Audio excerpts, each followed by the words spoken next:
नमस्कार मित्रों, आज हम बात करते हैं सूर्य की। सूर्य हमारे जीवन का आधार है। सूर्य हमारी आत्मा है। सूर्य हमारे जीवन की निरोगता है। सूर्य हमारे जीवन का उन्नति है। सूर्य हमारा सम्मान और प्रतिष्ठा है। सूर्य हमारा नेम फेम है। इतनी सारी चीज़ें सूर्य से संबंधित हैं और सूर्य के द्वारा ही ये ब्रह्मांड, ये पृथ्वी संचालित है। जो भी कुछ इस पृथ्वी पे आप चहल पहल देख रहे हैं, जो भी कुछ आप इसमें वनस्पतियाँ देख रहे हैं, सब सूर्य के द्वारा ही संचालित हैं। अर्थात ब्रह्मांडीय ऊर्जा में सूर्य का विशेष योगदान है। अब जनपत्र में हम बात करें तो सूर्य को आत्मा माना गया है और सूर्य हमारी जनपत्री के जिस भाव में होता है, पूरी ज़िंदगी हम ज़्यादा से ज़्यादा फोकस उसी चीज़ पे करते हैं या हमारा जीवन उसी से संबंधित रहता है या हम उसी चीज़ के आसपास घूमते रहते हैं। उसी से हमारे जीवन की आवश्यकताएं भी पूरी होती हैं।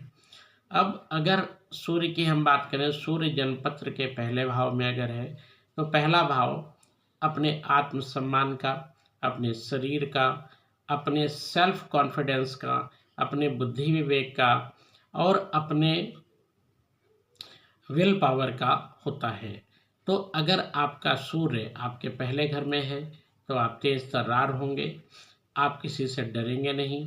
आप सूर्य आपका नेम फेम बहुत ज़्यादा फैलेगा। आप राजा की तरह व्यवहार करेंगे। आप कहीं भी जाएंगे आएंगे अपने को प्रमुखता, लोगों ये सोचेंगे कि लोग हमको प्रमुख माने। तो पहले घर का सूर्य, हालांकि पहले घर में सूर्य अगर उच्च का हो जाए, मित्र के घर में चला जाए तो वो आपके कार्यक्षेत्र में भी बहुत उन्नति देता है, उच्च पद भी देता है और अच्छी स्थिति को पैदा करता है। सूर्य अगर हमारी कुंडली के दूसरे भाव में चला जाए तो दूसरा भाव हमारा धन का है, हमारा कुटुंब का है, हमारे रिश्तों का भी है और हमारी वाणी का है।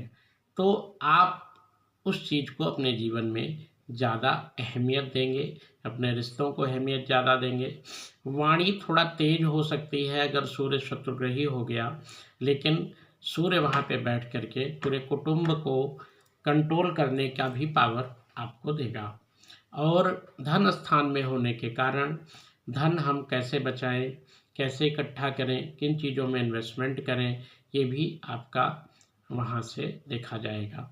सूर्य अगर आपकी जनपत्री के तीसरे घर में है तो तीसरा घर हमारे पराक्रम और प्रतिष्ठा का है। तो आप अपने जीवन में सदैव ये ध्यान रखेंगे, सदैव इसके लिए अलर्ट रहेंगे कि कहीं मेरा अपमान न हो जाए, कहीं हमारे लिए कोई मुसीबत न खड़ी कर दे, कहीं ऐसी जगह हम तो नहीं जा रहे जहाँ पे हमारा सम्मान न हो। तो आपका तीसरा घर अर्थात अपने पराक्रम के लिए, प्रतिष्ठा के लिए आप सदैव जागरूक रहेंगे। चौथा घर हमारी कुंडली में सुख भाव होता है तो आपका टोटल सुखों पे ही आपका ज़्यादा फोकस रहेगा। आप प्रॉपर्टी के लिए, अपनी माँ के लिए, अपने पब्लिक से भी जो रिलेशन होंगे आपके, वहाँ पे भी सम्मान प्रतिष्ठा के लिए सदैव जागरूक रहेंगे और आप ज़्यादा फोकस उन चीज़ों पे करेंगे। सूर्य अगर हमारा पंचम भाव में जाता है तो पंचम भाव हमारा अफेयर का है, पंचम भाव हमारे ज्ञान, बुद्धि, विवेक, विद्या का है और संतान का है। अगर सूर्य वहाँ पे अच्छी पोजीशन में है तो इन सब चीज़ों को बढ़ा देगा और अगर खराब पोजीशन में है तो सूर्य इन सब चीज़ों में कमी लाएगा। छठा घर हमारा ऋण, रोग और शत्रु का है तो छठे घर में अगर हम जाते हैं तो सूर्य हालांकि शत्रुहंता वहाँ पे हो जाएगा, लेकिन आपका दिमाग हर समय उसी में लगा रहेगा, कैसे शत्रुओं पे विजय पानी है, कैसे ऋण पे विजय पानी है और कैसे रोगों पे विजय पानी है। सूर्य अगर हमारा सप्तम भाव में आता है तो सप्तम भाव हमारे स्पाउस का है, सप्तम भाव हमारे व्यापार का है। तो हमारा फोकस हमारे व्यापार पे ज़्यादा रहेगा, हमारे पत्नी पे ज़्यादा रहेगा।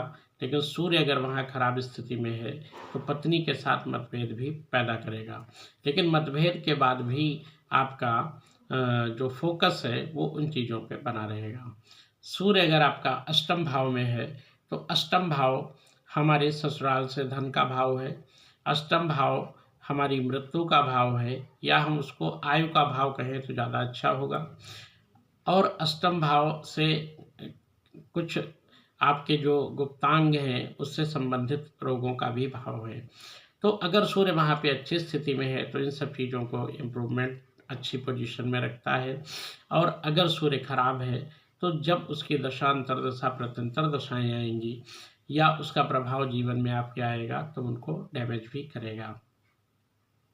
सूर्य अगर आपका नाइन्थ हाउस में है तो आपको स्पिरिचुअल एक्टिविटी में आगे ले जाएगा, यश सम्मान प्रतिष्ठा देगा, दान धर्म से आपका जीवन आपका दान धर्म में आप अपना ज़्यादा रुचि रखेंगे और जितने भी धार्मिक करते हैं उनमें आप बढ़ चढ़ के हिस्सा लेंगे और वहाँ से सम्मान और प्रतिष्ठा की प्राप्ति भी करेंगे।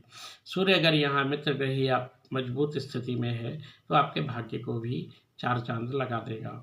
सूर्य अगर आपका दसम भाव में है तो दसम भाव आपके पिता का है, आपके कार्य क्षेत्र का है, तो दसवें भाव का सूर्य भी आपको राजा बनाता है या गवर्नमेंट जॉब में ले जाता है या अच्छी पोजीशन में ले जाता है। अगर सूर्य आपका दसम भाव में है तो आप दसम भाव में आपकी आत्मा बसेगी, अर्थात अपने कार्य क्षेत्र के लिए आप पर्सनल चीज़ों को इग्नोर कर देंगे। पिता के प्रति आपके संबंध मधुर रहेंगे अगर सूर्य मित्र ग्रही है तो। और सूर्य आपका टोटल फोकस अपने कैरियर पे करवाएगा। सूर्य अगर आपका 11th हाउस में है तो 11th हाउस आपके फ्रेंड सर्किल का है, 11th हाउस आपके बड़े भाई का है और 11th हाउस आपकी इनकम का भी है। अगर सूर्य वहाँ पे मजबूत है तो आप इन सब चीज़ों पे ज़्यादा फोकस करेंगे और अपने जीवन में इन सब चीज़ों को विशेष महत्व देंगे।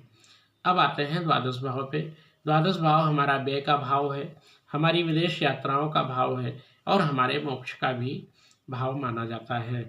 इसलिए सूर्य जब 12वें घर में बैठता है, अगर अच्छी स्थिति में चला जाता है तो सूर्य इन सब चीज़ों को इम्प्रूव कर देता है। और अगर सूर्य 12वें घर में खराब स्थिति या अशुभ ग्रहों के साथ या नीच की राशियों में चला जाता है तो इन सब चीज़ों में कमियां भी देता है। इस तरीके से मैंने सबसे पहले कहा था कि सूर्य हमारी आत्मा है, अर्थात जिस घर में भी सूर्य होगा उस घर से संबंधित चीज़ों में आपका फोकस बहुत ज़्यादा होगा। आप अपनी कुंडली में देखें या अगर आप जानकारी रखते हो तो स्वयं भी देख सकते हैं, नहीं रखते हैं तब भी आप अपनी कुंडली को जब खोलेंगे तो उसमें जो जन्मांक चक्रम लिखा होता है, जन्मांक चक्र जब आप खोलेंगे जो फर्स्ट चार्ट होता है उसमें जो पहला घर होता है उसको 1 नंबर और दूसरे को 2 नंबर, इस तरीके से पूरे 12 नंबर 12 भाव होते हैं। बस अपने आप भी आप उसमें चेक कर सकते हैं कि मेरा सूर्य कहाँ बैठा है और कैसा है। आप देखें और अगर आपको ये वीडियो अच्छा लगे तो हमारे चैनल को सब्सक्राइब करें और लाइक करें और बेल बटन ज़रूर दबाएं, जिससे आने वाली वीडियो भी हम आप तक आसानी से पहुंचाते रहें। नमस्कार, जय श्री राम।